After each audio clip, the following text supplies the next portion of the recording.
Laila single থাকবে, আমরা সবাই তাকে নিয়ে স্বপ্ন দেখবো। আচ্ছা, মানুষ বলে না যে শকুনের বদনজরে গরু মরে না, আসলে কিন্তু মরে, সেটার প্রমাণ হচ্ছে ইমরান।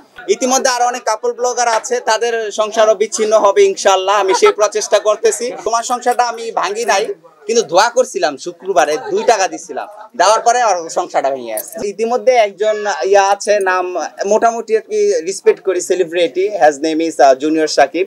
সে বলতাছে নাকি আমি যতগুলো কাপল ব্লগারদের সাথে দেখা করছি, এটা একদম সত্যি। আমি বলতেছি এই কথাটা কিন্তু সাকিব যেটা বলছে না, একদম সত্যি, ঠিকই হয়েছে আমার লাইফে। বলে দেন এখন, আজকে বলে দেন। এটা মানুষ বলে না যে শকুনের বদনজরে গরু মরে না, আসলে কিন্তু মরে, সেটার প্রমাণ হচ্ছে ইমরান। এখন বাকিটা জুনিয়র সাকিব বলতেছে নাকি আমি যে কাপলদের সাথে দেখা করছি তাদের নাকি বিচ্ছিন্ন হয়ে গেছে। না বলেন আপনারা,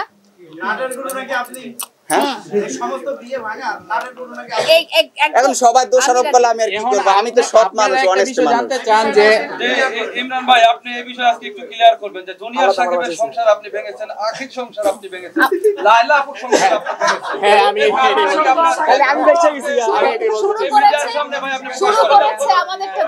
শুরু করেছে আমাদেরটা দিয়ে আর শেষ করেছি জুনিয়র সাকিব। ইতিমধ্যে আরো অনেক কাপল ব্লগার আছে, তাদের সংসারও বিচ্ছিন্ন হবে ইনশাআল্লাহ। আমি সেই প্রচেষ্টা করতেছি। এই জন্য আপনারা আমার জন্য দোস্ত সংসার আমি ভাঙতাম না,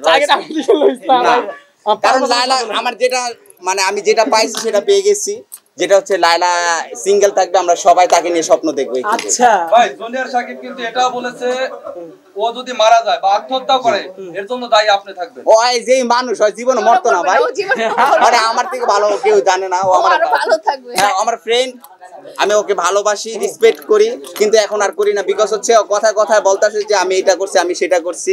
মোটো এটা ঠিক না। ফ্রেন্ডশিপের ভিতরে আন্তরিকতা থাকা দরকার, সেটা তার মধ্যে এখন চলে গেছে। তবু দোয়া করি যাতে সে ইন ফিউচারে অনেক ভালো কিছু করুক, তাকে আমি খারাপ কিছু বলবো না।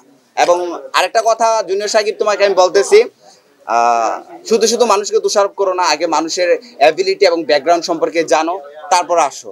এবং তুমি বলতেছো নাকি আমি ইকরারেও পটায় নিয়ে ইকরার সাথে বিয়ে শাদী হইতে। ইকরা ভালো মেয়ে ভাই, ঠিক আছে, বাচ্চা মানুষ, মাত্র 13 বছর 14 বছর বয়স। তুমিও তো বাচ্চা আমার কাছে, তুমি আমার কাছে বাচ্চা না। তোমার সংসারটা আমি ভাঙি নাই, কিন্তু দোয়া করছিলাম শুক্রবারে 2 টাকা দিছিলাম, দেওয়ার পরে আর সংসারটা ভেঙে গেছে। যা স্বীকার করে ভালো হয়েছে ভাই, আপনি বলছেন যে জুনিয়র সাকিব আপনার ফ্রেন্ড, তাহলে আপনি বন্ধুর আপনি একটা স্ট্যাটাস দিয়েছেন যে তার উদাম করে দেখেছেন, এই ধরনের একটা স্ট্যাটাস আপনি দিয়েছেন। বন্ধু হলে কি এই ধরনের কাজ কি করতে পারে? আমি বলি বিষয়টা, ফ্রেন্ডশিপ জুনিয়র সাকিবের সাথে আমার খুব ক্লোজলি ফ্রেন্ডশিপ, আজকালকার থেকে না। হ্যাঁ, ফ্রেন্ডশিপের সাথে বিভিন্ন ধরনের কথাপতন হতেই পারে।